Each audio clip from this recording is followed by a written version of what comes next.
Fever తగ్గిన తర్వాత platelets తగ్గడం మొదలుపెడుతూ ఉంటాయి.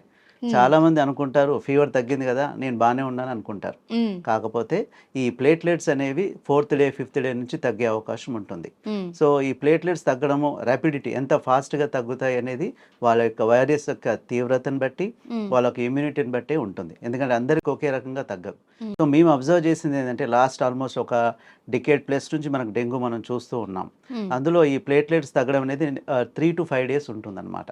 So, okay. అలా తగ్గుతూ కొంతమందికి ఒక ఒక ఒక రోజు చూసినట్టయితే 1,00,000 ఉంటుంది. ఇంకో రోజు సడెన్‌గా 50,000 పడిపోయే అవకాశం కూడా ఉంటుంది. సో, హ్మ్. అందుకని ఎవరికైతే ప్లేట్లెట్స్ 1,00,000 బిలో ఉన్న వాళ్ళకి వాళ్ళకి హాస్పిటల్‌లో అడ్మిట్ కావాలని చెప్తూ ఉంటాం. ఓకే. ఎందుకంటే దాని ద్వారా ఏంటంటే ప్లేట్లెట్స్‌ని మానిటర్ చేసుకుంటూ ఉండాలి డైలీ. హ్మ్.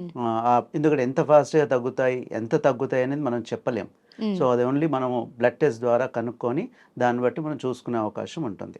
సో, ముఖ్యంగా మీరన్నట్టుగా ప్లేట్లెట్స్ పడిపోయే స్టేజ్ ఉంటుంది. ఆ ఓకే. స్టేజ్ అనేది 3-5 డేస్ ఉంటుంది కాబట్టి చాలామంది 60,000, 70,000 ప్లేట్లెట్స్ తగ్గేసరికి ప్లేట్లెట్స్ వెంటనే ఎక్కియాలంటారు. అది అవును. కరెక్ట్ కాదు.